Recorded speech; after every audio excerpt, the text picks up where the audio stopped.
up the middle. Makasini bouncing off tacklers, through an arm tackle inside the 30. Makasini to the 22-yard line. A big run for Makasini. They're on first down.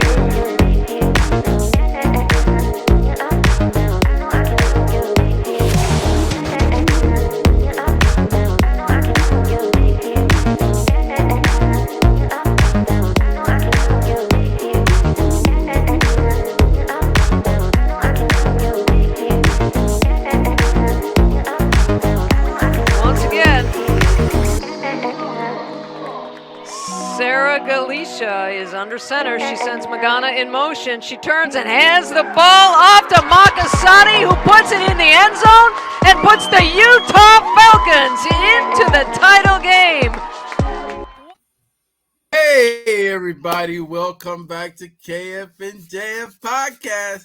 Today is a good day. We have a star on our show. I'm not going to tell you from where, but she's going to do all the talking, but she's definitely a star, and I'm so excited to have her here today. And I want to also thank everybody out there that's been subscribing and viewing the podcast and lifting us up, and I'm so proud of you guys out there. Thank you so much. And also thank you for going to joybeloved.com and doing those purchases that help us to be able to bring this to you guys, and we're just so happy about that. But you know how this show works. If you've seen it before, I have a co-host, and he likes to introduce himself. So why don't he go ahead and do that right now? Hello, everybody. I am the CEO and founder of United Minority Business Ventures. My purpose is to help small businesses grow. I assist with the creative process and maintenance of your business. The method to achieve results is simply building a deeper relationship with your audience. We do this by forming opportunities to communicate and collaborate with your followers, subscribers, and other business owners. By using a wide range of networking tools, we have an understanding for building your marketing profile, your social media marketing, figuring out your marketing strategy, building your financial profile for your business, and branding your product and the merchandise. We may also determine what licenses is needed to operate your business, owning your domain or buying into a pre-existing site that hosts your page. We'd like to assist by driving traffic and managing your website. It allows me to select posts that create subscriptions, comments, and likes. By generating comments on another individual business site or page that create a dialogue of conversation directed towards your page. I also like to help navigate through the companies asking you for a fee when there's free companies out there. It's just a matter of starting from the ground level or having pre-existing funds to buy into something flashier. And Ms. Hannah, I would like to thank you for being on the podcast today. Yes, sir. We are definitely happy to have our guests on the show today. And one of the other things I want to say is, for Razak that's out there doing the work of putting these businesses together and trying to help them promote themselves, and also giving them the tools that they need to be successful. And I really appreciate that. It's not only for the podcast, but for everybody else that's out there that he's helping. So one of the things that we've been talking about is this star. I don't know if I said that before. I don't know if I let all you guys know and building it up that this person is a star. And so now that I've said enough of that, go ahead and introduce yourself, Star. Thank you. Hi, everybody. My name is Hannah Makasini. I am a professional athlete, international rugby player. I play here in the United States as well.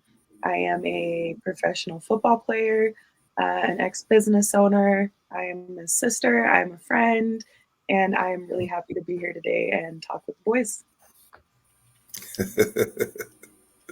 All right. We're happy to have you here too.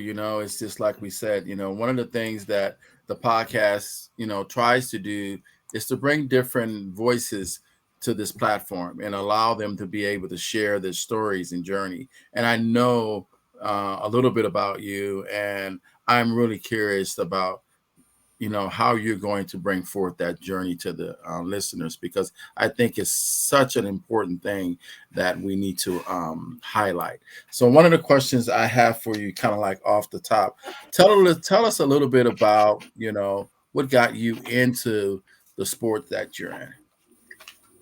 Yeah, so I mean, just a background.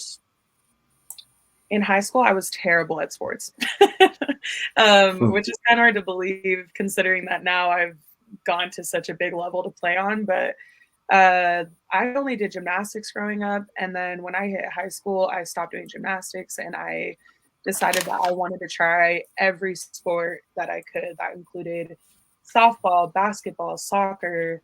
I did cheerleading. I was doing lacrosse at one point. I was doing a whole bunch of sports and I was terrible at every single one of them.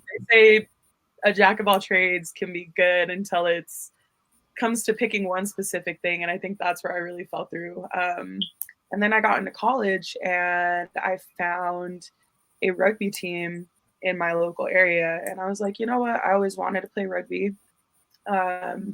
It's a bit more of a physical sport than any of these other sports that I've played, but I think it would be really fun.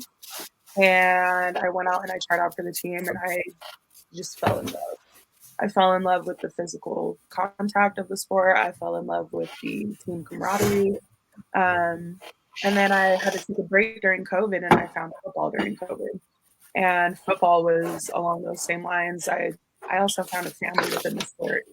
And for once I found a sport that I felt like I belonged in. With all the other sports, I was kind of just playing to be a part of something, and I loved the athletic part of it. But with rugby and football, I really came into my element of these are the sports that I feel like I belong in. And so, yeah, that's how I started playing rugby and football. Okay. You know, it's one of those things that, you know, it's hard for, you know, kind of guys to understand, you know, that you was feeling like, oh, I love the contact. I'm like, whoa, wait a minute, hold up. You know, she loves hitting people or you love to get hit. What was the part of that, you know, and we'll get into it, but I'm thinking when you say that kind of gave you like, you know what, were you able to release something from that? Or do you feel like, you know what, you were able to say, you know, this is one of those things I'd be wanting to put some pain on somebody. Now I got that opportunity. How was your process of thinking about that kind of contact? With the contact of the sport, I think when I initially started, I was just kind of thinking, oh, it's really fun to run around and hit somebody. Like, I just found it fun. That was really the biggest draw to me, was that it was really fun to do something that in regular life I would never be allowed to do. You know, that's assault if I were to just go tackle somebody on a day-to-day basis. And so it gave me a satisfaction in that way. And then also as I started to learn more about the technique and the way that you're supposed to tackle somebody, it became something where it was a relieving sort of thing for me. Like I said, I'm not typically aggressive with people. I'm a very nice person. I'm kind of shy and I like to keep to myself. But when it comes to being on the field, I really enjoy going out there and giving it my all and hitting people as hard as I can, just because that's what you do in this sport. And being able to translate that onto the field and then also be myself off the field, it allows a space for me to outlet that. And so in outletting that, it's been great because I feel like I can take out any anger that I have, anything that I might be going through. You know, these past 2 weeks for me, I've been crazy busy. And so this past weekend, I got to go to Austin. While I was in Austin, I could not wait to take the field and just tackle somebody, because the tackle's always going to make me feel better. Wow. I guess, you know, now I have a little small insight into what these guys be doing out there and girls out there in football. Is that you know, I was mad yesterday. I was all upset about something, and you get ready to get part of what I was mad about, and I'm gonna chase you down until I feel good about it. Exactly. So, you know, that's kind of a good insight to the mindset of what you need to have to bring to an aggressive game like that. So tell us a little bit about what's unique about you, and a fact that you can share with the audience, something most people don't know about. I mean, I think the unique fact would actually be something that I mentioned earlier. I was actually a gymnast for 9 years growing up. I was pretty good. I went to nationals and placed top 3 in nationals. I think I was 9 or 10 at the time. And then everybody knew me when I was a child for being the kid that was always doing backflips and back handsprings and cartwheels, and I can never just sit still. And so that's pretty unique. I feel like not a whole lot of athletes have a background like that. But I do feel like it gave me a head up in my balance. The number one thing that gymnastics teaches you is how to fall and how to fall without hurting yourself. And that unique skill alone has translated into every sport that I've played. It's translated into the way that I play, and especially being a rugby and a football athlete, carrying the ball and taking big hits, I'm able to adjust my body weight and my balance. And I think that those things are things that I learned from gymnastics. And so I'll always look back on that and be pretty proud of the things that I did when I was young and where I came from with that. Well, that's one of the special things about being an athlete is having the ability to understand balance, and you probably understand that through some of the other activities you've done outside of football and stuff like that. That's giving you that edge. So I'm gonna have Razak. Razak has a few questions for you. Okay. All right. Let me ask you this. Okay, so you gave us a little bit about your background, but tell us where are you from? Your origin stories. Yeah. Origin story. So I'm from originally Provo, Utah. I moved up to Salt Lake City, Utah. I lived there for about 7 years, and currently I'm back down in Provo, Utah. My mom is also from here, born and raised. And then my dad is actually from a third world country in the South Pacific called Tonga. And he immigrated here when he was in his teens. He immigrated to Hawaii first, and then he moved to Utah later on in life, where my parents met, and I was able to be born. Yes, my dad, or not my dad, my mom's dad is actually from Florida, and so I have roots in the South from that side. My grandma is from Germany on my mom's side, and so kind of just a mishmash of people from everywhere in my family.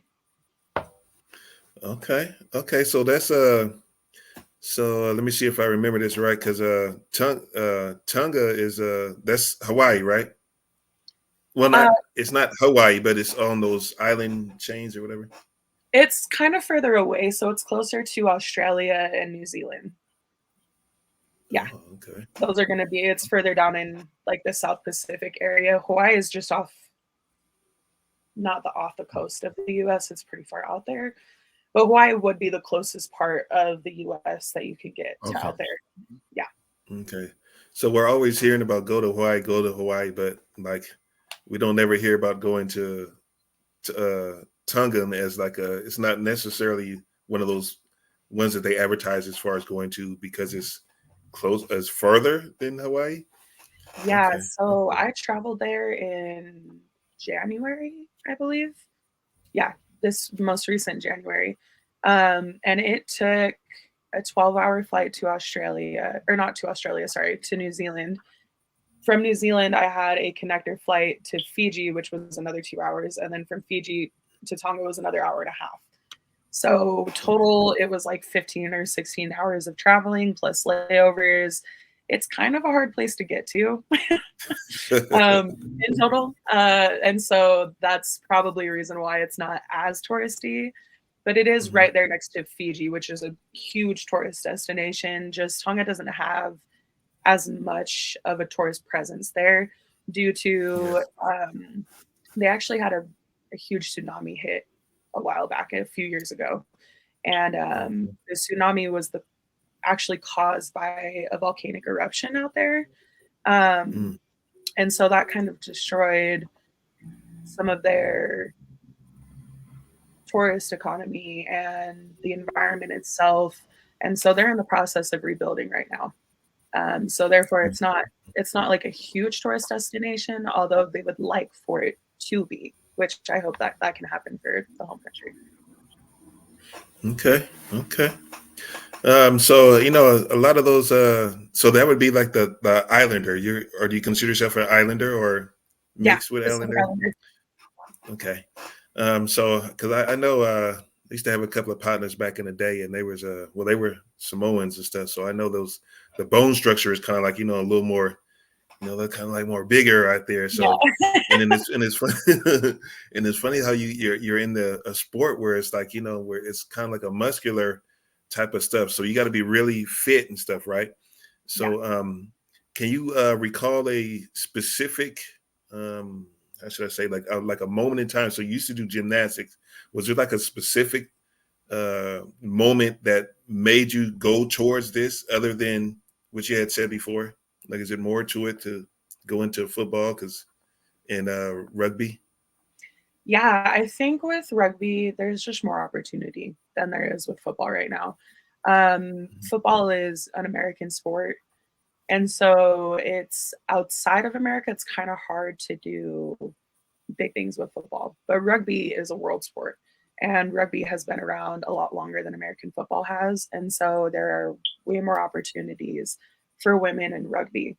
And so with my decision to lean more towards rugby than football, I was taking the opportunities that were in my path. And it drew me more to this sport because there is more opportunity with rugby. One, and then also I just don't like the pads. I don't like wearing pads when I'm playing football. They're heavy and they kind of get in the way. The helmet limits my visibility. And so it's harder to play football for me because of those limitations when it comes to the pads and the helmet and all the gear that you have to wear. In rugby, I wear a mouth guard, and that's the only equipment that I wear outside of my uniform. So I enjoy rugby because it allows me to move freely. I have all the visibility I need, and there is more opportunity with that sport. Right. Now, I'm glad you said that right there, because I was going to ask you next about the challenges or the setbacks that you have from the transition from kind. So, you're just saying about the helmets and stuff like that. But was there different things of that nature as far as setbacks and challenges that made a crucial role in your personal development?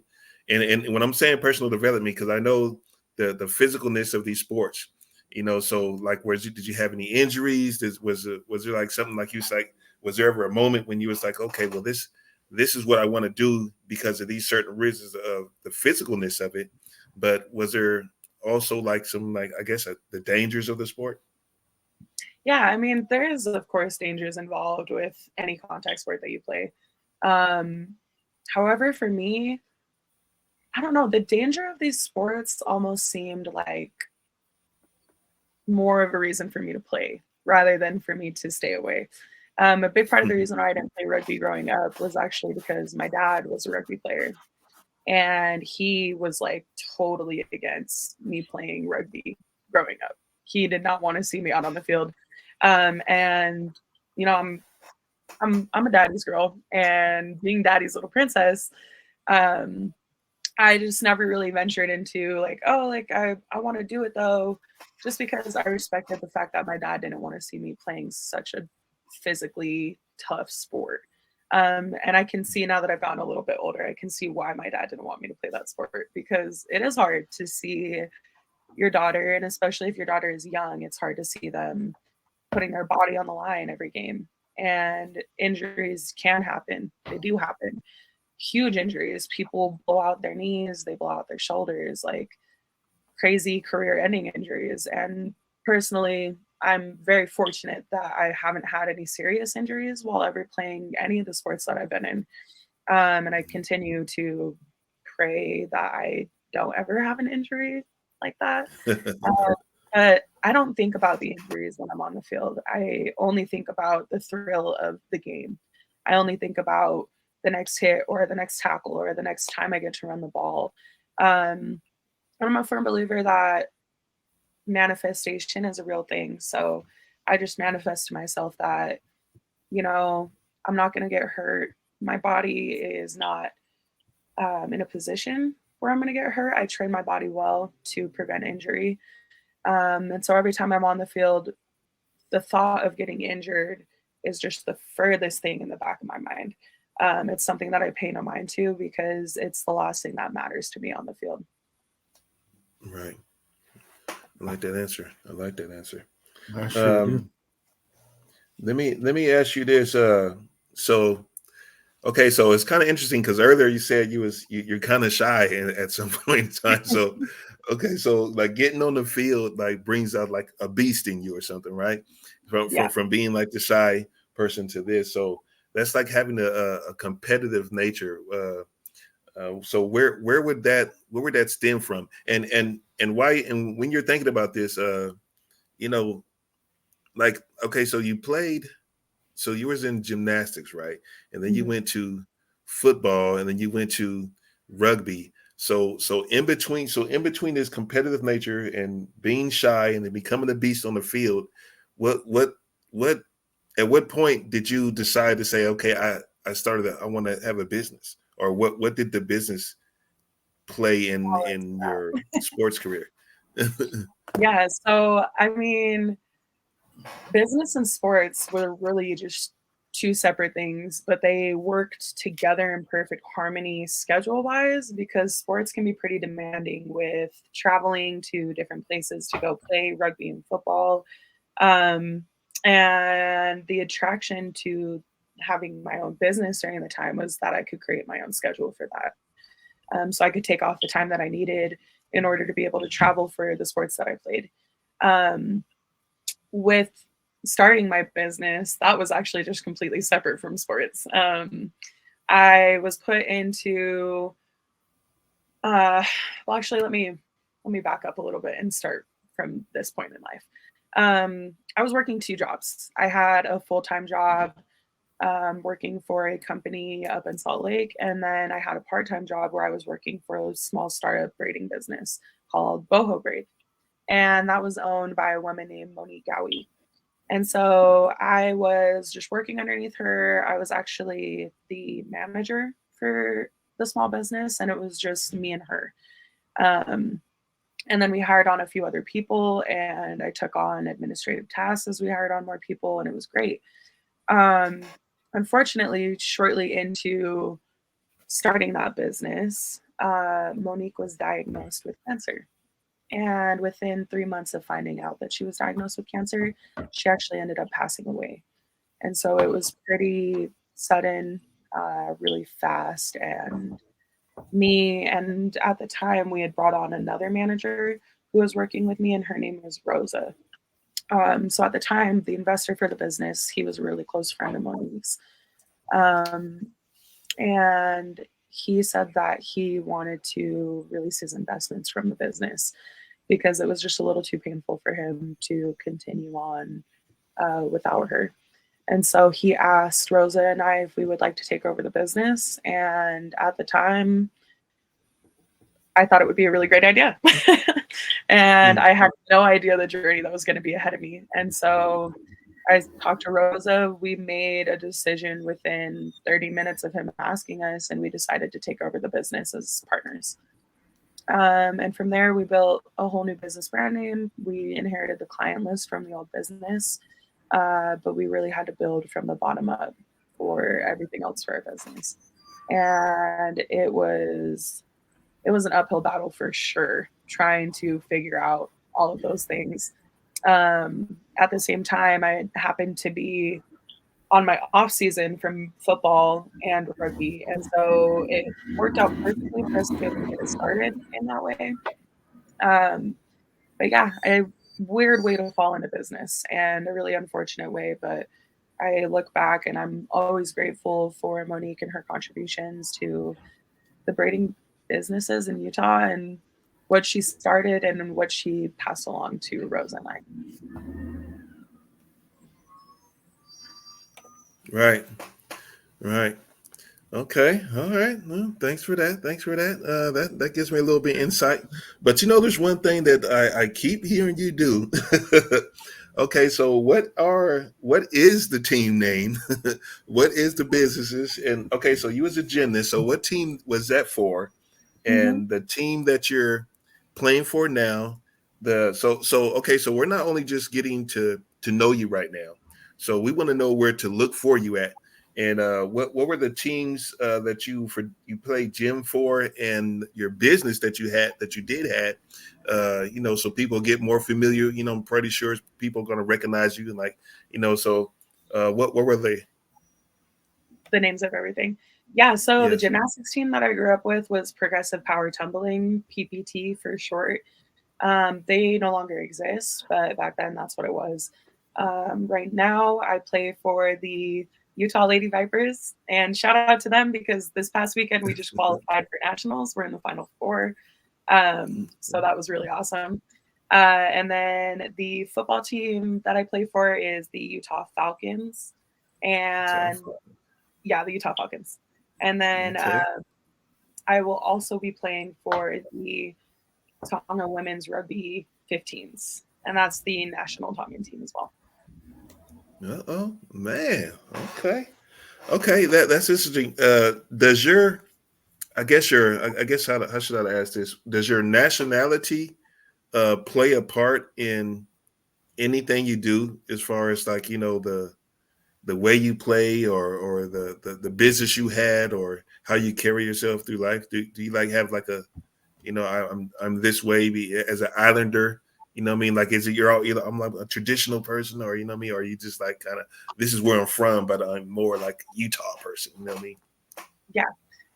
Sorry, I also forgot to mention my business name is Anthrobraid, and they are still in business. I've just left the business and absolved my partnership to it, but Anthrobraid is still in business.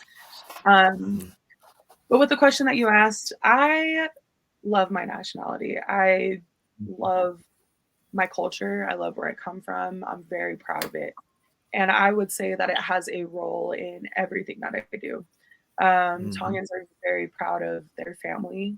Uh, Family is the center and the base for almost everything that we do.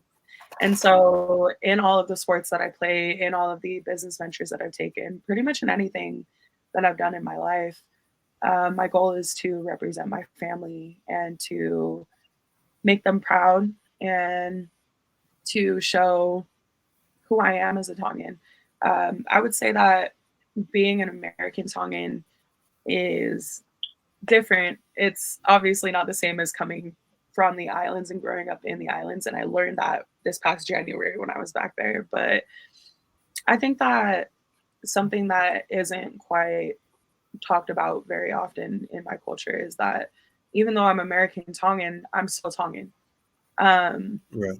it doesn't make me any less Tongan to be from America. Yes, I am half of another culture on my mom's side, but I still have very deep roots. I grew up around my whole Tongan family. I grew up with that in my life constantly. And it's something that I look to as the majority of me growing up and being raised. I was raised Tongan. Whenever somebody asks me what I am, I don't point out each line of ethnicity that I have in my Mm-hmm. um, in my history, my genealogy. I say, no, I'm Polynesian, I'm Tongan. And that's what I am. That's what I love to represent when I play.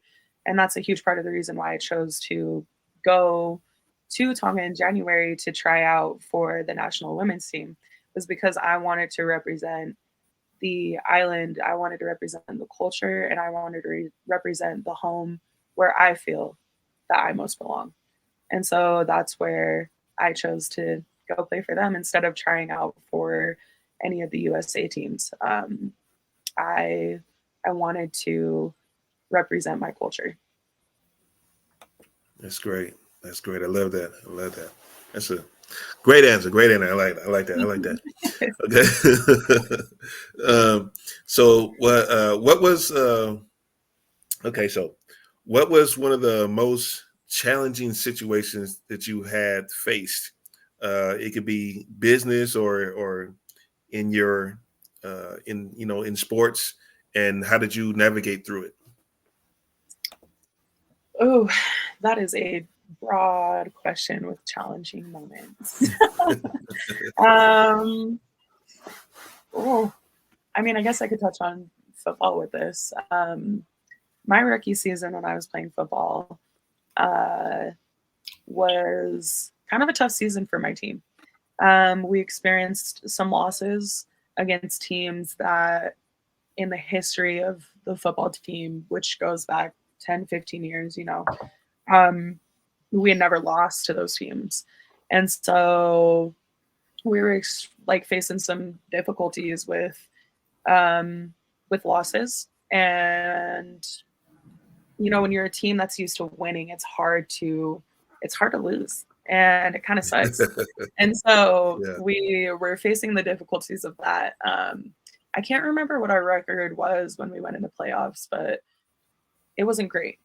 I think we might have been like 3-3 or something like that. We barely made playoffs, which is unusual for this team because every year they made playoffs. They had been to the national championship, I believe, twice before this year, so it was kind of tough for us to have a record like that. But we went into playoffs and we played San Diego and Denver while we were out there. And it was crazy. Something just clicked within our team.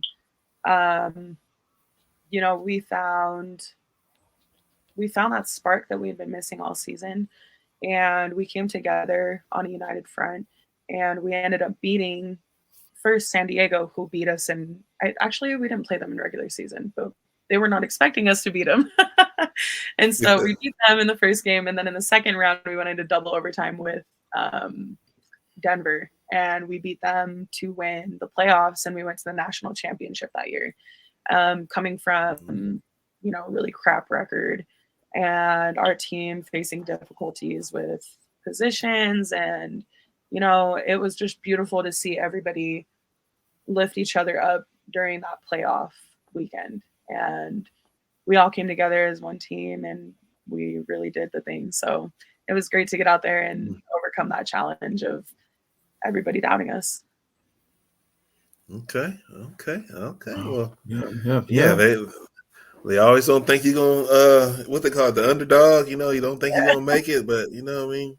You always pull through.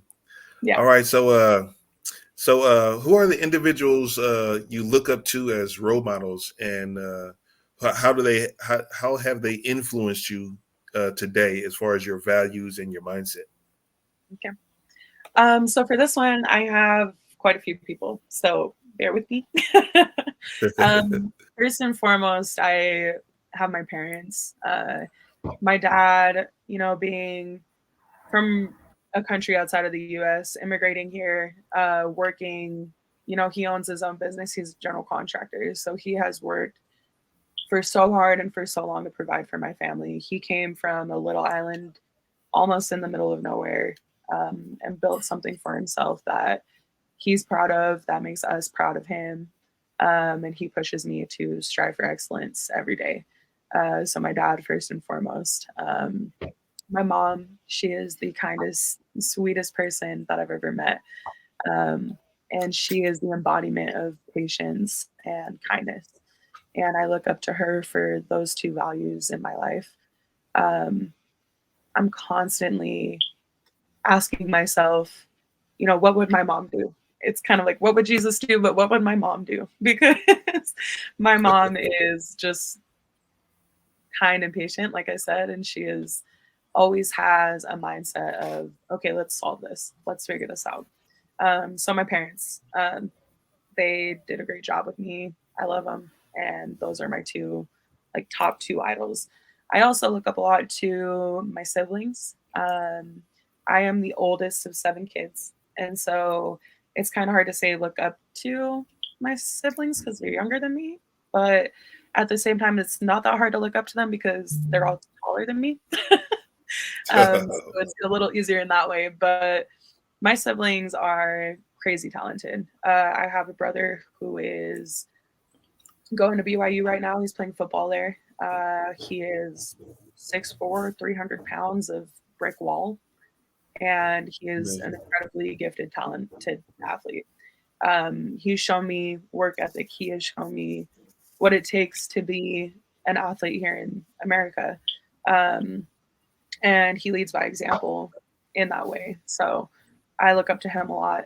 I look up to my sister. She played volleyball in a JUCO out here too. And she did really well with her sport as well. She's having a baby soon here, so I'm looking forward to that. And I look up to her as, you know, just proud of the things that she's done and where she's headed, her journey of becoming a mom. And, you know, I want to be a mom someday, so I'm counting her in my idols for that, because I'm excited for her, and I'm looking forward to the day that I also get to become a mom. My little brother, he is in high school right now. He's a senior, or he's going to be a senior in the fall. He has like 6 D1 offers right now.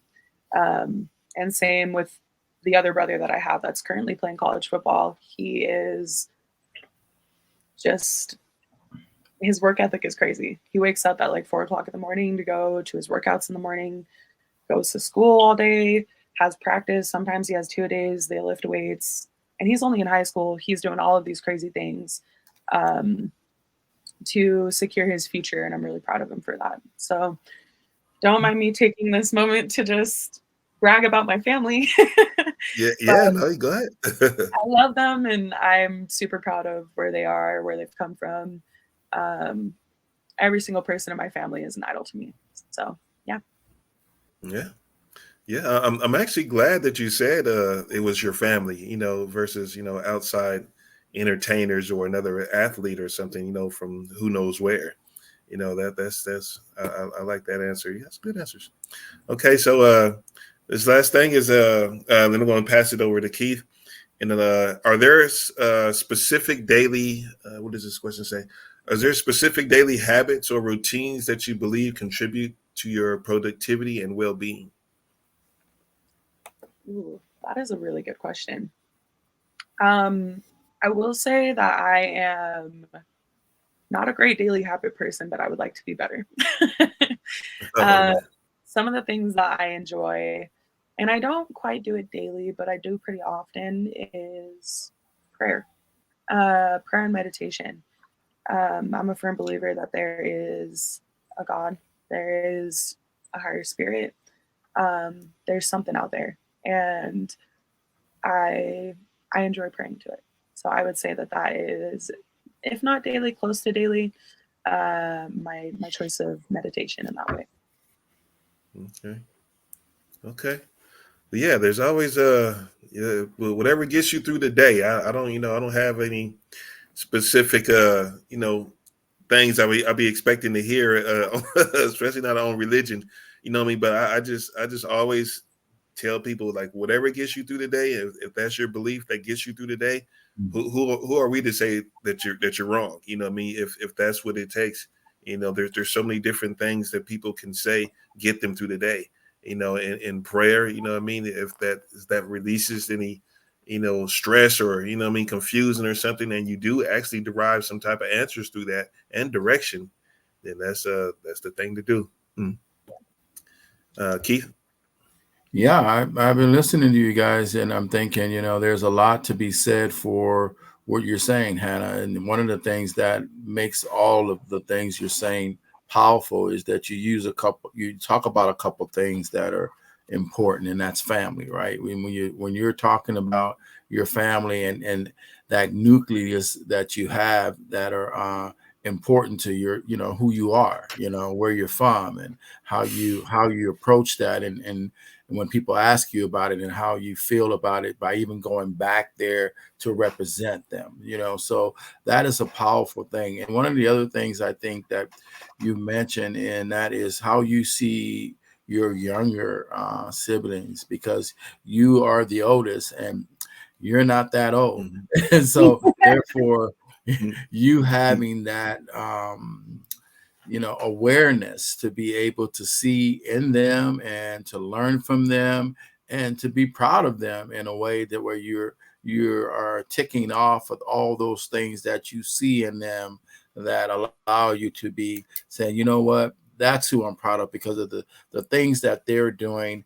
I see that as being something to be proud of and something to be looked at where I can learn something from. It's not something above me. It's not like I need to look at someone older, like Razak was saying, or some star, something like that, where you need to pull from. You're pulling from the nucleus, but you're pulling from everything that's that you know to be around you and family, and that's something that gives you a lot of peace, to tell you the truth, because when you know that your family is behind you and you know that you can go to them and you know that they're going to be on you and you know that all of that stuff is coming from people right, with elbow room from you, you have no, you don't have no place to really like, feel like you're alone.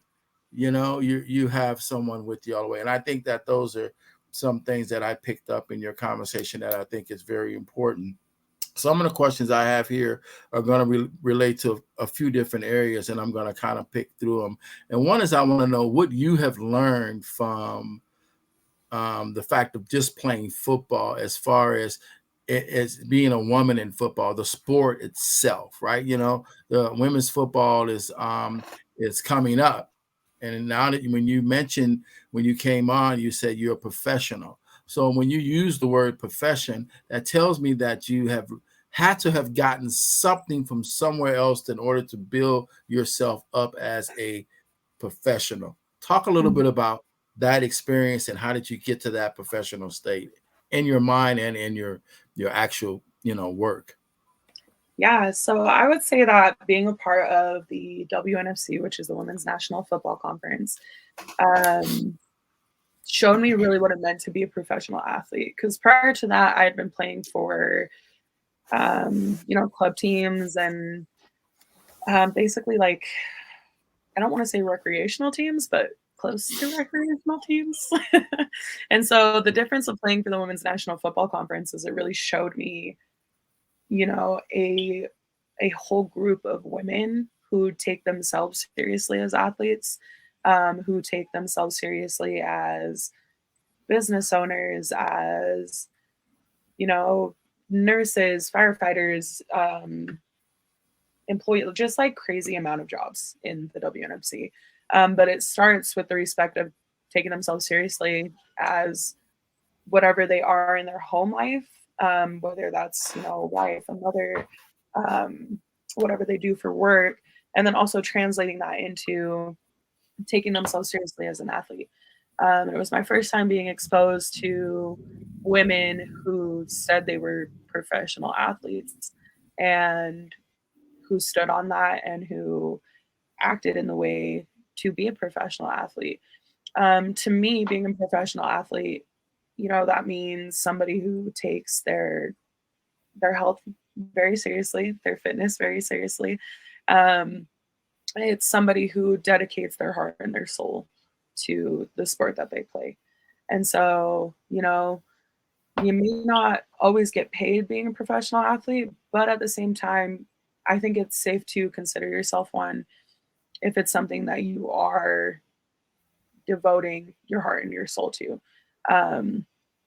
And by devoting yourself to it, you help elevate the game for yourself. You help elevate the game for the women that you play with, and you help elevate the game for generations that are coming in the future as well. So I think all of those things are pretty important. It starts with what we label ourselves and what we see as the future of women's sports. And so by saying that I'm a professional athlete, it sparks questions. It sparks conversation about women in sports and what it means to be an athlete, like the conversations that we're having right now. So saying that, embodying that, being that is all very important to me. But that's the journey and the reason why I say professional athlete. Well, I think you're right. I mean, you're right about the fact that it's all about how you carry yourself, and then all the people that are around you that actually put forth that effort with their body, with their training. All of those things, is separate from just being in a little team little thing, and you guys are all playing and you go home. But when you're a professional, you're actually working out. You're actually putting things down. You're actually trying to build a betterness about yourself. And each position that you're playing, you're trying to understand it and you're learning a little bit about it from the sport. So how do you see the women's, in this category, we're talking about the women's football. How do you see that progressing, and what have you seen in it that, some of those things that they, are kind of like the stepping stones, and then some of it is kind of like some of those steps that are back that the league needs to work on to help it to be more recognized? Yeah. So first of all, I think that, that is a broad question as well. Some of the things that the league are doing that are great is individual athlete recognition. I think the league is elevating women's football right now, just in the sense of we're getting better athletes, we're getting better trained athletes, we're getting better coaching staffs. You're seeing people utilizing things that haven't been seen before in women's football. And so all of those things are working together to elevate the game in ways that we haven't seen before. And we're really excited for it because, when you have better athletes, when you have better games that are being watched and things like that, you have a better platform that draws people to it, which is a huge thing with the WNFC is funding right now. They need sponsors. We need funding for women's football. Women's football is just not a thing that people enjoy donating their money to be frank. And so when you are doing things like highlight reels and clips of players playing and doing amazing things as women in football, I think that the league is doing an awesome job of highlighting players so that we can get more recognition for what we do on and off the field as well. They have, a lot of film of people on the field, but then they also do interviews with people off the field where they talk about, their home life, kind of the same thing that you guys are doing, where they get to know them as a person. And I think doing those things really has started to bring the league into conversation with people. And some of the stepping stones, we don't get paid to play in the WNFC, unfortunately. I wish we did. But I see that as a stepping stone for future generations to get paid eventually, by participating, by being somebody who's in the league that allows for the league to exist. And so the more that the league does, the more people that we draw in to watch women's football, eventually it's going to be a lot bigger than it is today. And I would say that the people who are playing right now are the stepping stones that are creating a better league for women in general. Some of the things that could be done better are, there's been a lot of controversy over the streaming of the games and things like that. Controversy in general is going to happen with any league. And I don't know that the WNFC can really contain any of this, but I wish there was less personal argument involved. I feel like there's a lot of personal arguments in a lot of different things that the leagues does. And I don't, like I said, necessarily think that that's anything that the WNFC can control. But as athletes in the WNFC, representing the league, representing the brands, representing women in football, I just think that less complaint and more work together is going to be something that drives the WNFC to success. So that's something that the league in its entirety could work on, in my opinion. And moving forward, I would like to see that happen for us. Well, I think you mentioned, something that's important, because it's like, I look at that as any business, right? And if you have a business, there's always things that you can do better. There's always people that are suggesting all kinds of things, and then it has to be something that if people want to invest in your business. And this is a football league that is new to the audience, and people are not really to some extent understanding that. But it's like when I first found out about Ebony playing for the last 10 years, and I got pictures of it, and I remember getting the picture, and I was like, what? And is that Ebony playing? It was just a whole shock as to the actual commitment, right, into the game, and then the uniforms, and then the actual, like, these girls ain't playing, they out there rolling folks over, slamming them down, what they call it, pancaking them and everything. So I really, it. And now when I think about it, I talk about it a lot more, right? When I meet people, I mention her, or I show the sport, and I try to push the sport, and I say, you never seen it? Man, you got to watch it. And so I think that is something that, you're right, needs to happen more. I don't know quite how, that can be, put out there. But the platform that we have here with the podcast is one of those ways that I'm hoping that you can bring more people. And then we can, because those little interviews they do after the game is not talking about the person, not talking about what you're actually putting into this to make it work. And one of the other things I have to ask you is, you moved out of football somewhat into rugby, and I want to ask you, does that have, your path there was, you said, was more opportunity? There was other things that you felt like you can get out of it, and I know I'm wondering, is it because it leads to more, it has more notoriety as far as a sport? Where is it an Olympic sport where people are able to bring women's rugby there? Or how do you see that difference where you really chose to move into that area with those opportunities? Was it something that was going to give you more notoriety and being able to build your career? Yeah, so with rugby versus football, I think that with rugby, there is a little bit more notoriety. Really, I took the opportunity to play for the Tongan national team. That's what really made me decide, okay, this is the definitive marker of why I'm going to focus solely on rugby over football, because I don't have that opportunity with American football. Playing for the WNFC is playing at the highest level of football that there is for women in America. And so with situations of us, not getting paid to play and paying our own way to play and having to work while we're playing and all of those things, it was easier to look at rugby as a way of, being able to get paid eventually for playing the sport that I love, because rugby is already paying women to play in countries in the US and outside of the US. They are an Olympic sport. It's a World Cup. It has its own World Cup. And so being a part of that and being a part of a sport that's already established is really cool. As well as contributing to the WNFC and building something that can be established for future generations.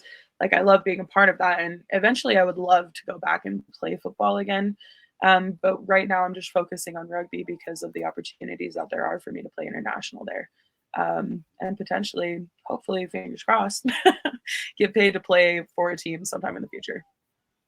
So is rugby? You say is worldwide. Is the women portion of it is growing, or is it just as popular as the men rugby? Because men, I've seen it. I know they play in the Olympics, right?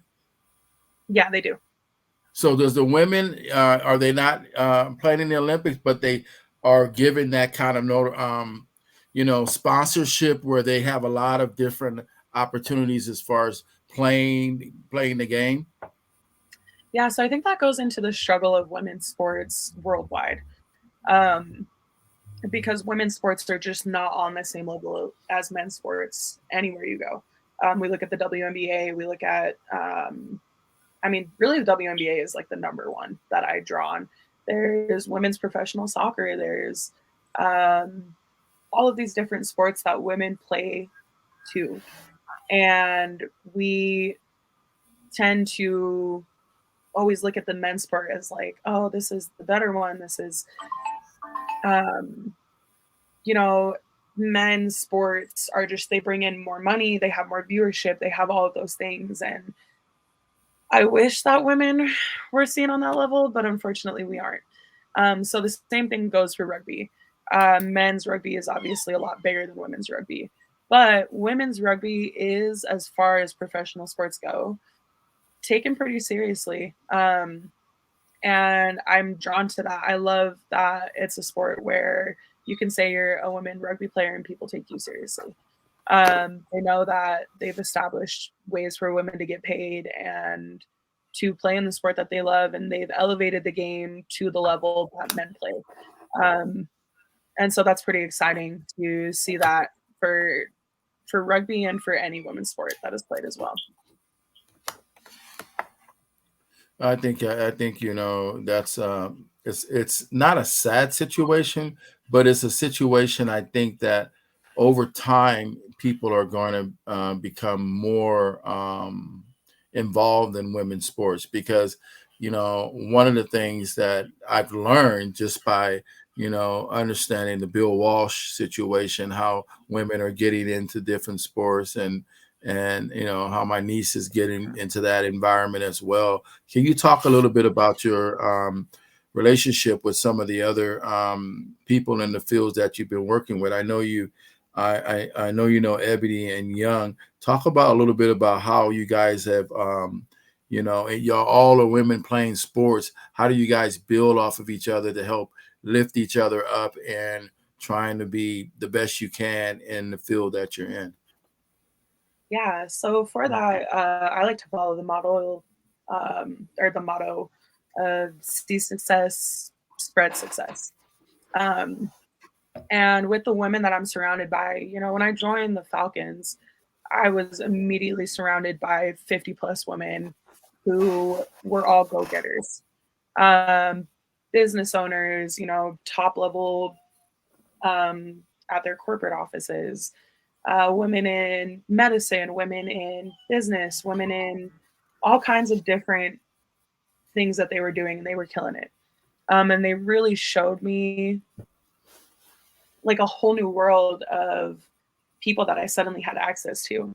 And it was amazing to see their mindset, because their mindset off the field was, I'm going to kill it as whatever I'm doing for my career. I'm going to kill it as a mom. I'm going to kill it as a sister. I'm going to kill it as a football player. And having that mindset and being around it constantly was probably the coolest part of coming to the Utah Falcons. And then as we played games and we went to away games, for women in sports, it's actually pretty normal to meet up with the team after the game that you just played. And so a lot of people will go to what they call a fifth quarter, and they will, put all differences aside from the game, and we will go out and we'll have some food and we'll drink together. And it's always a really great time. Throughout the entirety of being in the WNFC, I was able to meet women all across the nation. And no matter where I went, didn't matter what state I was in, didn't matter what team we were playing against, there were always women that were driven in the same way that the women on my team were driven. Driven for success, driven for their families, driven for all of these things that they believe that they can be. And they want it, and they want it bad. And so it was really cool to connect with women all across the nation. Throughout the WNFC, I'll always be grateful for that aspect of it. Is you get to travel when you play, you get to see different cities, and you get to meet different people, and it's always really fantastic. I mean, it's brought me to you guys. Yeah, and I can't thank you enough for coming on the KF&JF podcast. I think that's something that we want to extend our thanks to you. We really do appreciate it. But I think that, like you said, all of these different areas that we're talking about in women's sports is kind of like, we could see it in you, because of the way you carry yourself, your family, the way you see life and the things that you're doing, the way you see the sport, the opportunities you're taking advantage of to try to, better yourself and the fields that you think will be a success for you. All those things are, it's really cool, to tell you the truth, because I you're not used to seeing that, and then then to have the mentality that you're ready to just knock somebody up and out rather when you had a bad day. I just feel like I pray for anybody that gets in your way that don't know you and talking about they want to piss you off in some kind of way, and it just be all crazy. So I would hate that. I would hate to have to deal with you in that way. So I'm going to be nice to you. Don't worry. I'm going to always when I see you, because I know you're going to knock my little old self over and be like, I'm not going to play catch with you. I'm not going to do any of that stuff with you. I don't want to throw you the ball. I don't want to throw you nothing. I will leave you alone. You that I am a very, very nice person. Oh, okay. Yeah, right. Yeah, right. You turn on in a minute and say, you know what? I was pissed off a couple of days ago. All right, Razak. I know you got some questions, man. Keep it going. Keep it going. Fire up, man. Get her mad. I want to see it. Going. He said, "Get her mad." That's crazy. Yes, sir. You know what? I first want to let me pull this over here. I was writing this down, and I was listening to when you guys was talking right now, and you said you guys don't get paid to play on. Was that for the football team? I mean, because I'm thinking, yeah, for the football team, we pay to play. Oh, you get paid to play? What did you didn't get paid to play?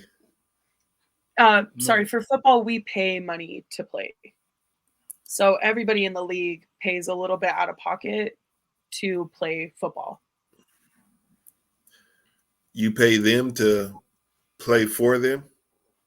Yeah. The way it is, man. That's the way it is, man. You can't get everything free. You got to pay for it. It's called pay to play. Yeah. That's why we're looking for sponsorships, because it's busy. Yeah. That just sounded like, I guess that's now, because that sounds like a big difference from professional football teams where they play these guys, millions of dollars, hundreds of thousands of dollars to play, and then they're telling you guys that the women's teams, you guys got to pay them to play for their team. That's a big difference right there. I wonder if there's now when you talked about the training that you require to do all these sports, to do the football, to the rugby. We talked about your physical training, but is there a mental health type training that you guys have to go into? They have the mentality to go into this, and is there any type of regimen or thing that you do to? Well, I mean, there's concussion protocol, which is like kind of a physical thing. But as far as the mental health goes, the first time I received any kind of mental health training with sports was actually through the National Rugby League. I played in a tournament in Vegas for them, and they had a whole training on how to set yourself up for success in all areas of life, not just in sports. And it was pretty cool to see that they had that for all of the athletes that joined the NRL. I haven't really seen anything like that for WNFC. They offer health insurance, which you can get therapy done through health insurance. But as far as like mental health in sports, I don't think that it is talked about as much as it should be, especially in women's sports, because there's so many other things that women are trying to elevate. And unfortunately, mental health happens to be on the back burner for that. But I think it's important. Personally, I was going to therapy for like 3 years, and those 3 years were some of the best years of my life because it taught me ways to cope with anxiety, with stress, with, just when shit hit the fan, like how to deal with that, how to clean it up, and how to move forward. And I think that everybody can benefit from having their own desire to address their own mental health. I can't tell somebody else like, hey, Razak, you should deal with your mental health. Like, that's not really something that I can do for you. But I think on an individual level for each athlete to recognize that their mental health is important and to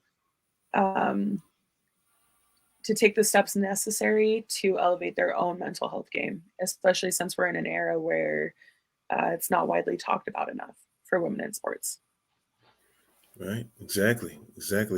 And the other things that you had said too, because I wrote it down. I was just trying to scribble it down right there, but I kind of want to extend an invitation. I think to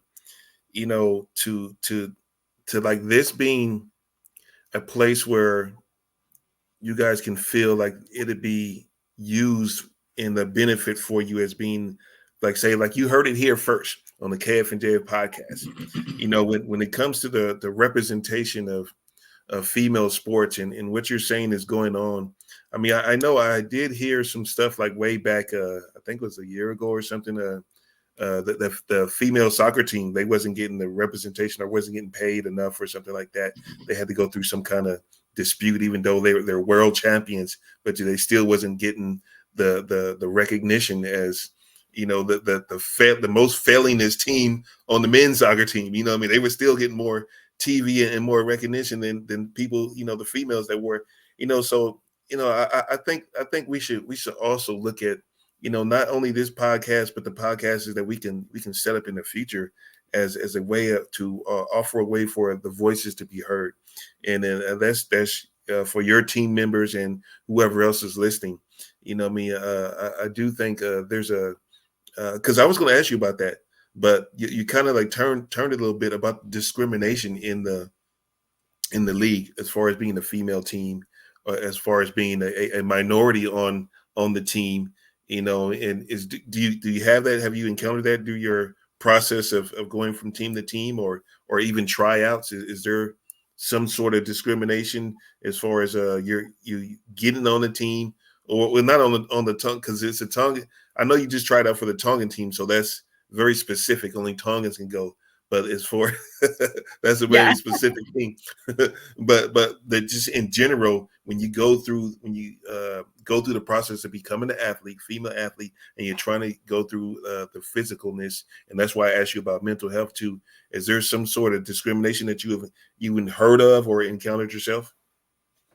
You know what? I feel like within women's sports, it's really more about how you're going to connect with the team around you. I personally haven't faced any discrimination, nor have I heard, too much about discrimination in the league or in the leagues that I've been involved with. But personally, from speaking from my own experience, in all the tryouts that I've been to and all the different teams that I've played for, it was really just about finding people that I could connect with on a personal level, to surround myself with on that team. The teams that I found myself not fitting into were teams that I didn't have girls on the team that I could relate to in terms of what I looked like, what I enjoyed outside of the sports I played, all of the things that make me who I am outside of being an athlete, and selecting friends based off of that, and not just, oh, I want to be friends with her because she's really good at the sport and what she does. But being able to connect with them on the personal level is really what made each team a team to me. And within those teams, creating and finding my families within the team. Some of my best friends to this day come from the teams that I played from. A big reason why I think sports in my life is for the connections that I've made throughout all of the sports that I've played. But yeah, I wouldn't say that it's really discrimination in any of them. It's just more so finding where you fit in. And, if you're a person of color coming to play with a whole lot of white people, like that's going to be kind of hard or kind of difficult for anybody put into that position. But I wouldn't say that it was intentional discrimination in any circumstances like that or related to that. It's more so just about finding the people that you vibe with and creating friends and creating your little group from there and going on. Okay. All right. That's good. Informative for the people that are trying to get into the female sports, Now they know they can just jump on in, go ahead and get the physicalness out of it. I actually kind of want to. I don't know if it'd be like a secret that you might be doing, but what is your training like? And what is required for the the physicalness. So okay, now you're going to become a beast on the field. We know that much, both. So, but what is the physical requirement of training to get into these sports? So, if you wouldn't mind, I can pull up the benchmarks actually for international rugby athletes. And within those benchmarks, we have to meet certain levels of fitness, obviously. So with those benchmarks, there's like a certain amount of weight that we have to bench, or how fast we run the Bronco. My fitness routine is purely um, self-reliant. I have to rely on myself to hold myself accountable for the workouts that I do because I'm training internationally. And so that's been a whole different ballgame, because it's like, oh, like I don't have anybody who's supervising me, telling me, oh, I need to go work out and do this. Oh, I need to eat this specific way. And so I've really learned to be accountable for myself in that way, which has been a cool and unique difference for international rugby. I don't constantly have a coach telling me, hey, like, shape up. And so it's been Man. kind of cool to just be accountable for that myself. But with those benchmarks, off the top of my head, I think that some of the players on the team have to run like a 5-minute Bronco. What my specific benchmark is, I'm going to have to double check and reference back to that sheet. But if you guys aren't aware of what the Bronco is, it's basically a 1.5 kilometer sprint, where you're going to a 20 meter and then a 40 meter back to the baseline, 60 meter back to the baseline, and you do that 5 times as fast as you can. And so they expect that to be done in like 5 to 7 minutes for most of the international players. And that's just one fitness test that I've been training for over the last couple of weeks to try to get my fitness done. But yeah, Bronco is one of the wildest endurance tests I've ever faced in my life. So it's been pretty cool to try to overcome that, meet those benchmarks that I have. Right. I did that in basketball. It's kind of the same kind of thing. Yeah. Yeah.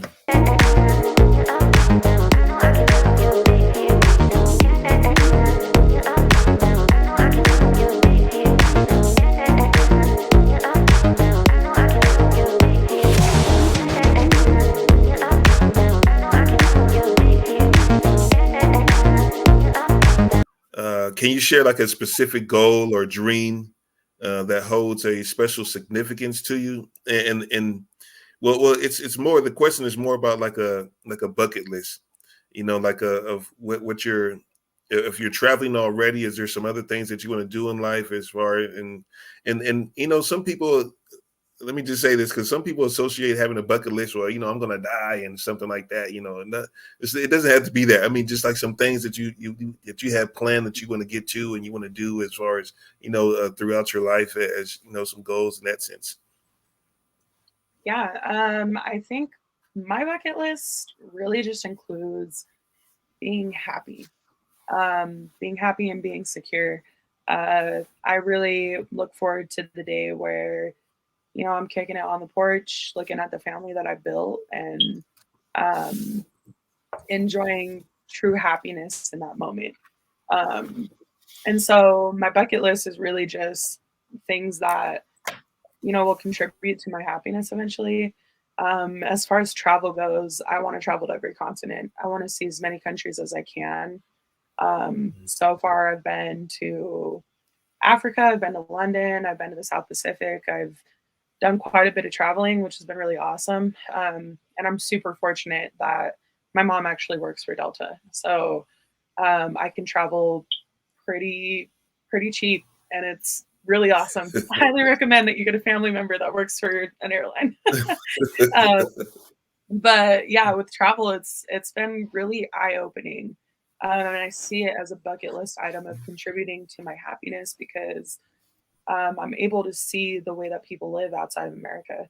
Here in America, we are in such a bubble of America. And I mean, that's not a bad thing necessarily, but there's so much out there that's so different.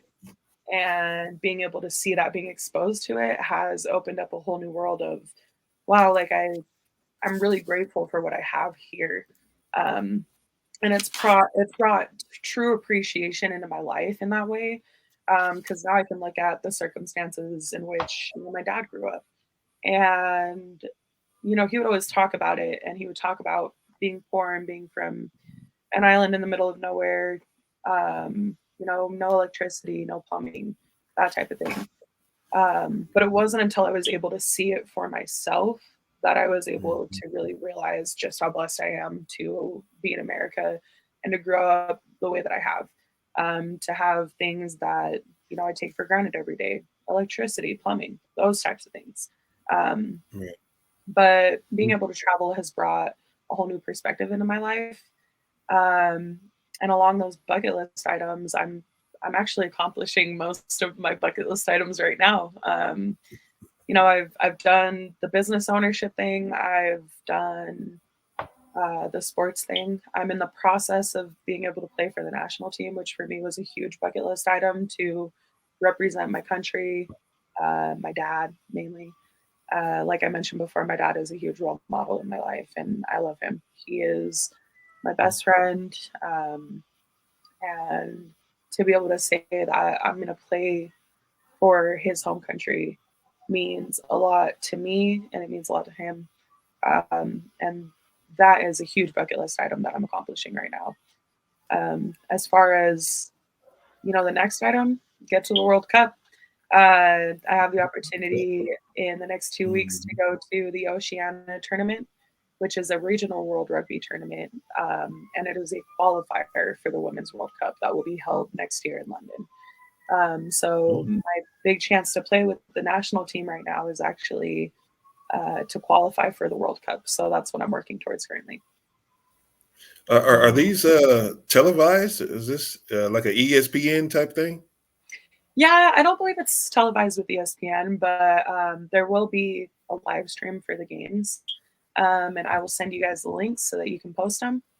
So that people can follow along on that journey. Yeah, we'll be playing against Fiji, Samoa, and Papua New Guinea in that tournament. Man. So fingers crossed. It's really exciting. Man.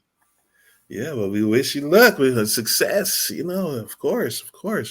It's kind of crazy how we're interviewing you right now as as a up and coming athlete, and you're doing all these things. You could become a big name. In women's sports. In the rugby field. And it's just interesting. I'm kind of actually just now getting in tune with having the knowledge of that there was even a female football team, and and then it's a professional football team, and it's rugby. There's just like you were saying earlier, there's a lot of men's sports is just dominated through your life, and then it's like we you have this new or it may not. How long has this is it a circuit or something? How long has this been going on? Do you know, like how many? Like how long have they been how long have they had female football and rugby and female rugby? It's got to be 15 plus years. I don't know the exact date, but I know women who have played for 15 years or more. So it's been around for quite a while. Okay. All right. I'm informed. Yeah. Are there any specific books that have had a profound impact on your perspective or outlook on life that you read? Ooh, yeah. Okay. So full confession, I'm not super into like the self-help books. I haven't really found one that I like truly love from the depths of my soul. However, I love to read, and I love to read like fiction, fantasy fiction, all of those things. One of the most impactful books that I think I've ever read would be Before I Fall. And And this is kind of random, but it's a book about a girl who dies actually, and then she relives the day that she dies like 7 times.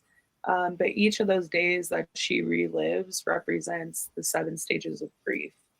And so, she goes through depression, she goes through anger, she goes through acceptance.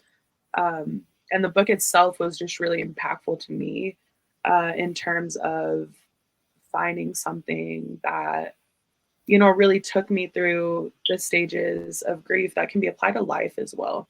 And so it was the first time that I was able to see all of those stages put into something so tangible, something that I could understand at the age that I read the book. And I applied it in a lot of different aspects of my life, because being able to recognize when you're going through those stages and being able to recognize what you need in order to move on to the next stage will further lead you towards acceptance. And I'm a firm believer that you can't grow unless you make mistakes, and any mistake you make, there's going to be a stage of some sort of grief involved with that. And so that really taught me a really good life lesson about moving forward from things and growing as a person from that. Right. I heard that. What was the name of the book? What was the name of this? Before I Fall. Yeah. And they actually had like a Sundance film come out for it a couple years back, which, as per usual, the film wasn't as good as the book, but right. Never is. Yeah, I really liked it. Okay. And with that, so that's good, because that leads into this next one right here. So this is so in when thinking about life lessons that you had, can you reflect on a mistake, a challenge, or like, they say, you learn from your failures, you learn from your mistakes and stuff like that. Is there something that taught you something valuable about yourself? Is there a mistake or something that you maybe failed? Now you've been winning, you've been doing your thing, you're making some right decisions, but has there been something that was considered a failure that you learned, it made you value about yourself? Yeah, I think that there is a little bit of failure written in each of my successes. I wish I could be that person that just says, yeah, I've succeeded at everything with no mistakes, but that wouldn't be true.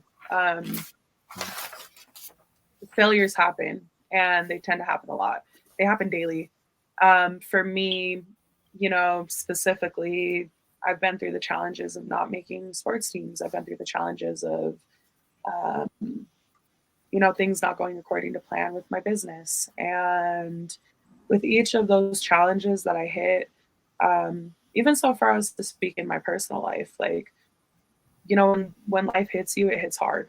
And so having to face all of those challenges, I think for myself, really built the mindset and the perspective of, okay, how am I going to make this positive? When faced with adversity, when faced with challenges, when faced with failure, am I going to fold on that? Or am I going to look at this as something that I can learn from and that I can continue to be successful from? And so in all of the challenges that I faced, really, the silver lining of it all has been that in the back of my mind, I know that I am capable. I know that I'm strong. I know that these are challenges that I can handle. They're challenges that at the time may seem very overwhelming, but I have the same mentality as, when I get on the field and I tackle something. I take that problem head on and I'm going to tackle it. I'm going to work through it and I'm going to figure out the best solution to make myself better, to grow from it. And, there's always going to be a mistake that I look back at and I, kind of regret what happened in that situation. But at the same time, I try to think past the regret and I try to think about the good things that I've learned in any of those situations. Not making a team, I was able to improve myself. I gained better skills so that I made the team next year. With challenges in my business, I took those challenges and I was able to find resources that helped me solve those challenges. And actually, those resources ended up being super useful for future use. So, taking whatever mistakes were made and putting that into a future aspect of, okay, how can I flip this to make it better for the future? Right. I heard that. Right. I like those. You got some good answers. Good answers. Um, okay, so in with the thought of legacy, how do you align your daily actions with the long-term legacy you hope to leave behind? Ooh, that is a good question. Let me think about this one for a minute. Legacy with the my daily actions. I think I just exemplify the values that I hold most dear to my heart in my daily life, or at least I strive to exemplify those in my daily life. Um, I want to leave a legacy of, going along my bucket list items, happiness and kindness and respect and all of those values that, I've been taught for a long time through both my culture and my family, um, that are considered core values in my life. I would say that the legacy that I want to leave is to be somebody who embodies all of those values. And so in my daily life, I try my best to be the kind of person that is kind, that is happy, that is positive, that wants the best things for others without a shadow of jealousy or doubt on them. I want to bring, this sounds really corny, but I want to bring light and happiness into others' lives. And so in my daily life, I try to choose actions, words, and thoughts that exemplify those values. And so I hope that I do a good job of that. I can only say that I hope because I don't really know how I'm doing at that, but I feel like I'm on my way to becoming those things and to spreading that within other people. That's good. Well, it seems like that's something you've been your character has shown to be doing that anyway. You got the smile, you got the attitude, you got your calm, you know what you want. So I think there's a lot of legacy that you're leaving, drips of, even as you're doing what you're doing now, that people are just grabbing and picking up and trying to say, you know what, I love what she's doing. So I find it to be kind of really powerful and says a lot about you.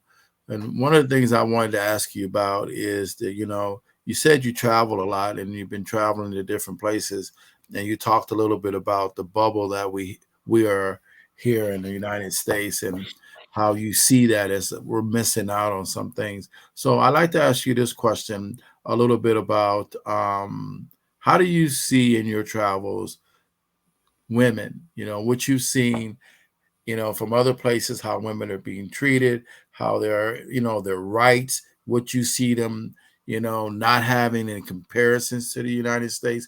How do you weigh that when you come home? Are you, thankful that you're here because of all the rights that you have, or the things that you see out there? Do you try to talk about some of the way you feel about women's rights, or what have you learned through that kind of the traveling you've been doing? Yeah, so in the traveling that I would point to, I would say that depending on where I go, women are treated differently.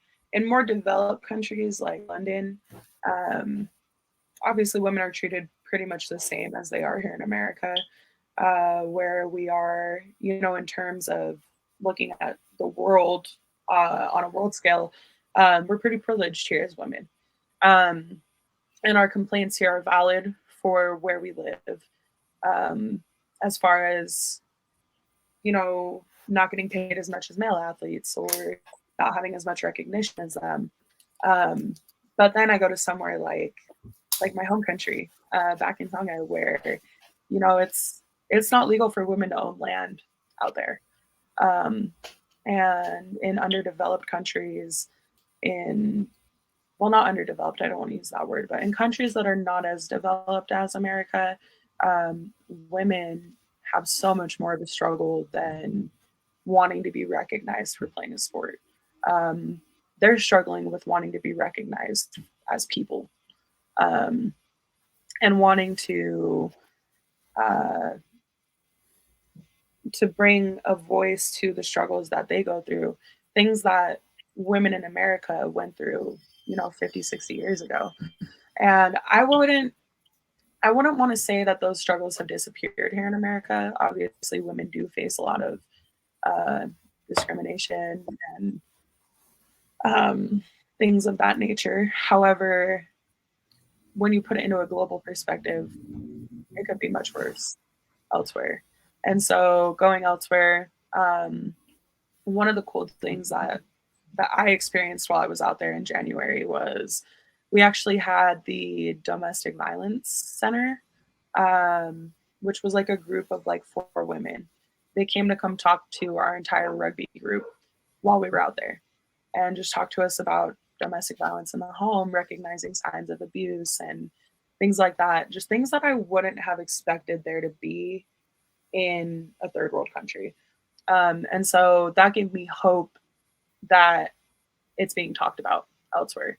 It's starting to be recognized, and people are starting to build off of that, and women are starting to get the respect that, you know, they deserve all across the world. So that was really cool and exciting for me to see. Yeah. I think you absolutely, you know, are saying some things that a lot of people don't have, you know, with, you know, of your age that have traveled to some of these places and can see those things that are happening out there and have a, you know, to be able to kind of compare and contrast some of those things that are, you know, America. We, like you said, was a very good point that from based on where we are, there's still some things that, you know, that are valid in women's rights and women's concerns that are you know, is, you know, valid and should be addressed as well, you know. And then to see when you go overseas, when you least expect something to be talked about is women's rights and you know, some of the same things that are happening in a, you know, a country that's well developed as ours, happening in these places that you see to be you know, not having that development as we do. Talk a little bit about what I'm curious about is some of the food and different things that you guys have in your homeland that is, you know, you guys are accustomed to eating and having, and, you know, compared to what we have here in the United States. What are some of the things that you miss there, and what are some of the foods that people wouldn't normally you know, think about here in the States? Yeah, so I mean, food outside of America in general, period. That's the end of the sentence. Everything is so fresh. Oh my gosh. Like Yeah. anywhere you travel outside of America, you are going to have access to extremely fresh, unprocessed foods, which are going to mess your stomach up for a few days, no matter where you travel, because you're not used to it as an American. But the food is so healthy. You can taste how clean food is elsewhere. Which kind of sucks when you come back here and then you eat all the processed food again and you're like, nah, this kind of sucks. But some of the specific dishes that I would say that I miss the most, my number one would have to be ota. Ota is, think like Polynesian ceviche is kind of what it is. But it's basically raw fish with some lemon. They put some coconut milk in there, vegetables. You can add a little bit of spice in it if you want. And you mix all that together and you eat it just like that. And it's the freshest dish. I love it. I love eating it with pretty much anything. You can eat it with rice. You can eat it with different kind of starches. You can eat it with by itself even. But it's such a fresh dish that and I love fish. Really, you're only going to love it if you love fish. But having it outside of America was really cool because everything out there is just caught. In Tonga, they live off the land there. So, you know, a lot of people will grow their own plants, they'll raise their own animals, catch their own fish. And it was really cool to experience that and be a part of that every time I was at the dinner table. You know, there was a pig that I met when I was very first at my family's house. By the end of my trip, we had roasted the pig and ate it. And, you know, us here in America, a lot of people are like, oh, like animal abuse. But like, out there, they utilize animals differently. They see them as food and they see them as tools. A lot of people will keep a dog in their backyard so that they can dispose of bones from eating their food. And it's a really smart way to live.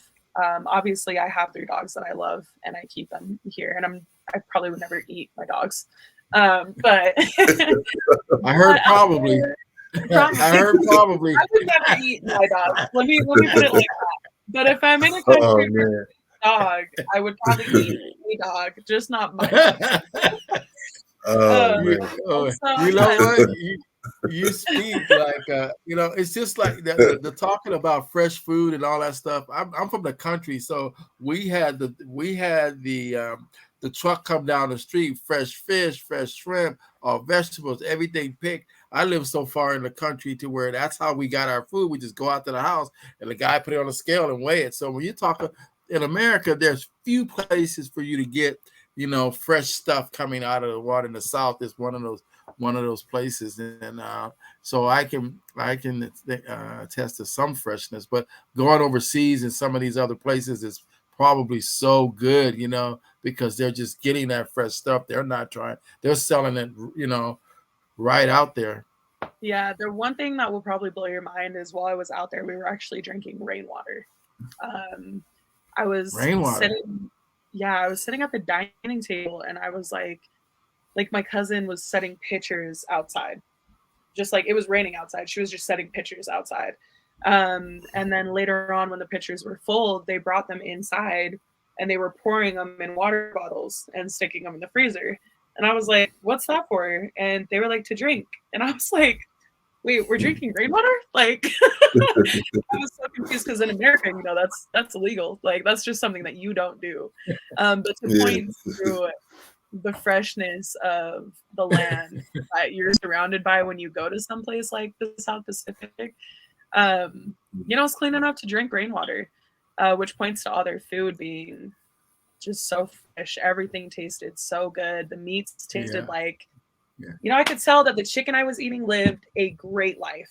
That chicken had, you know, did whatever it wanted to do, and it tasted wonderful because it had a great life. Oh my God. Well, you know what? We can't. I don't know what kind of life these chicken live that I've been getting, boy. Because some of them, I went to a chicken place, the chicken wing was this big, and then the other ones they little small. Like, I don't know what kind of life they live. But you know, some are eating some other stuff. Some are eating some animals, and some, I don't know, they picking on seeds.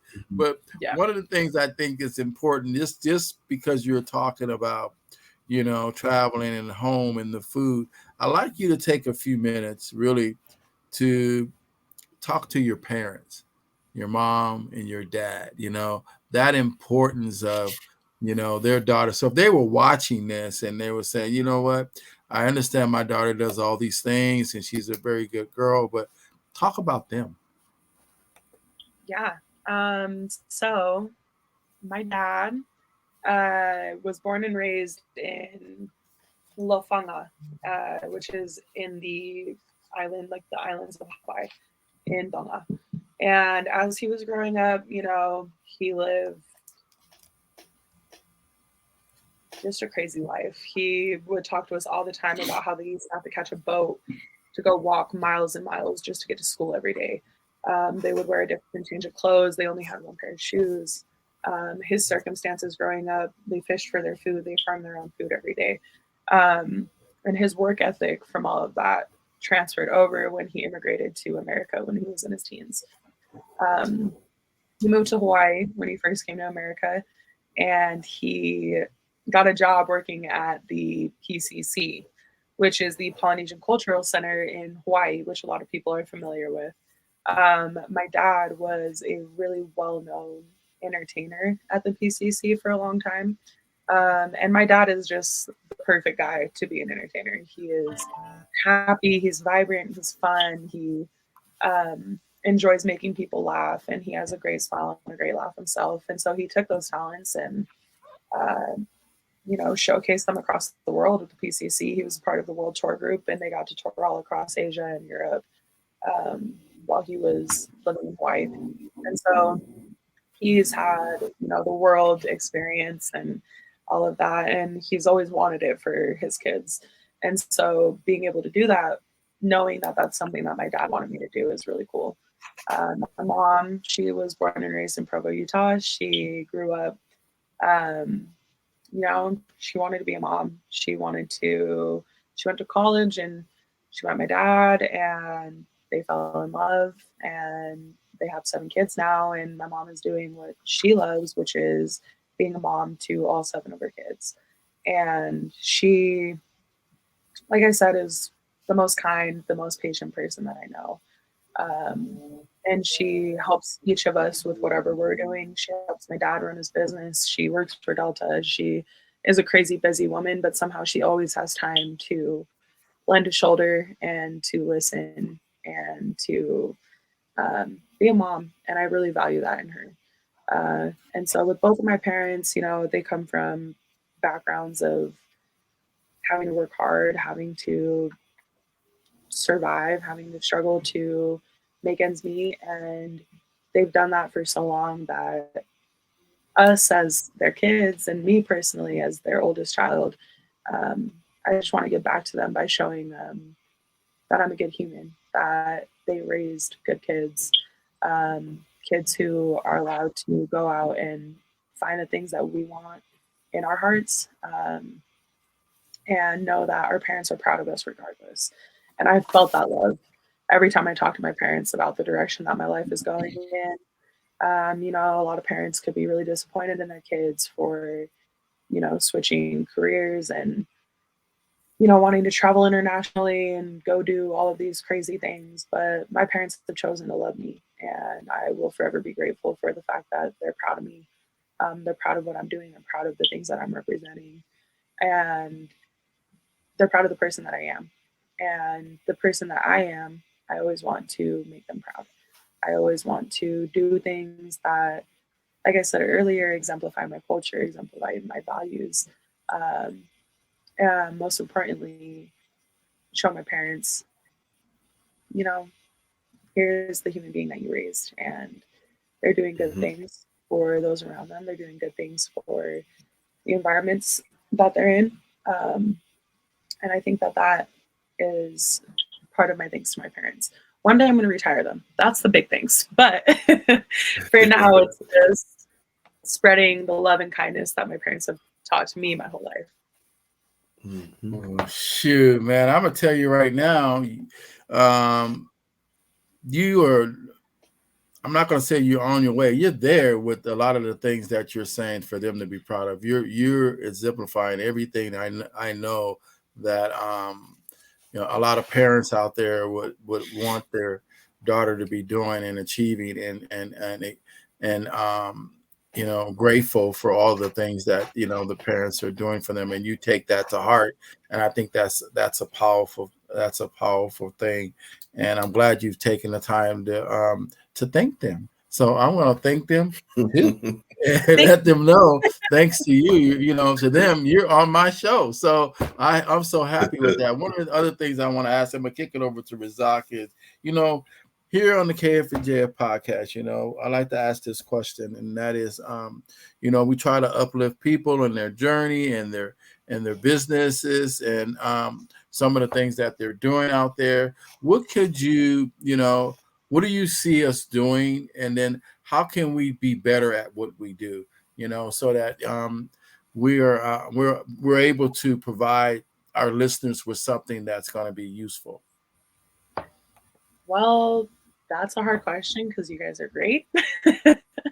Even taking the time to truly value who somebody is outside of what they do.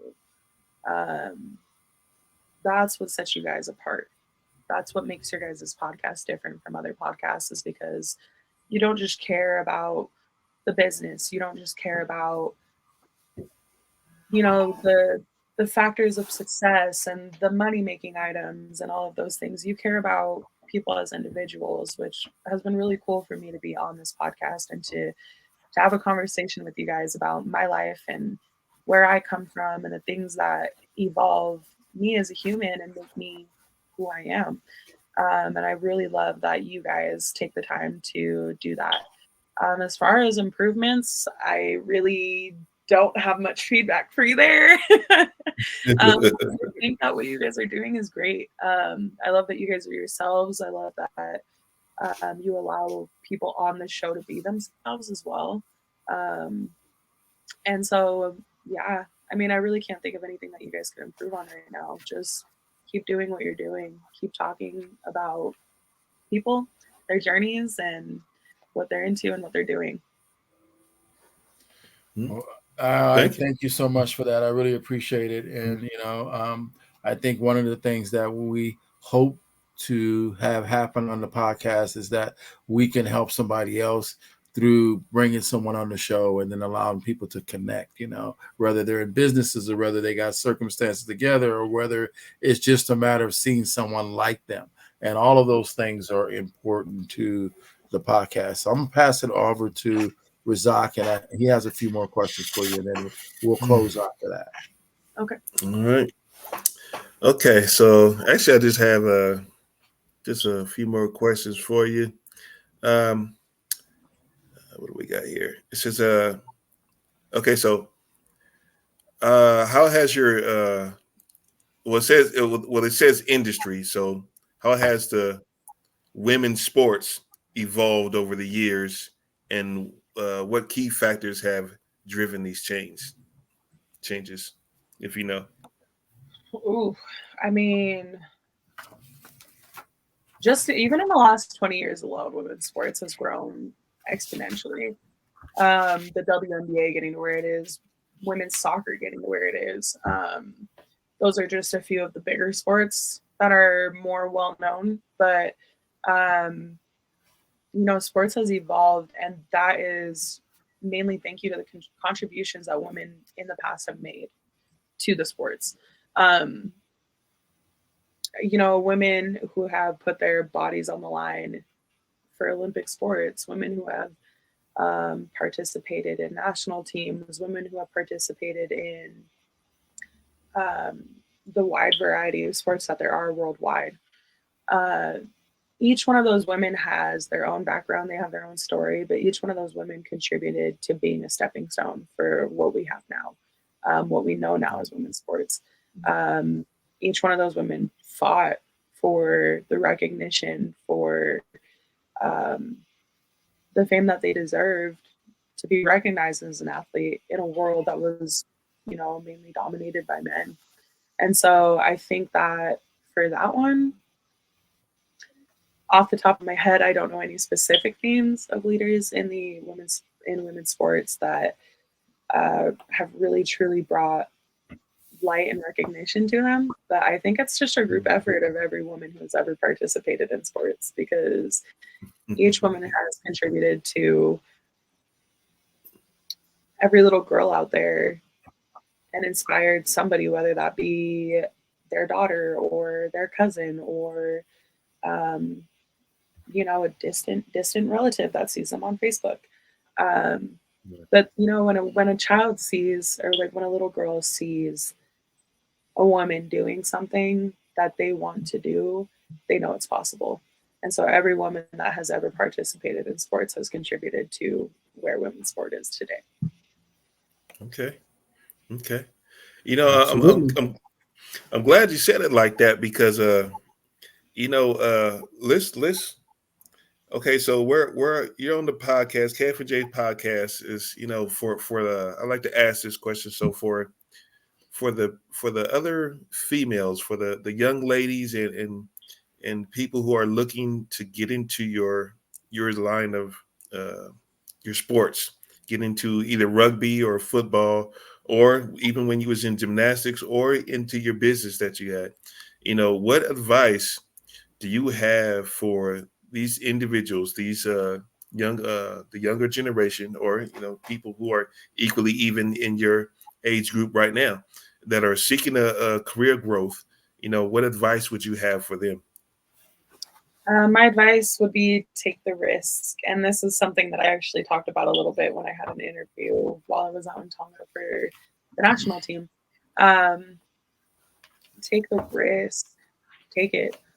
You will never know if you don't try. And with a lot of women, the biggest thing is feeling, like they aren't good enough to even take the chance to try.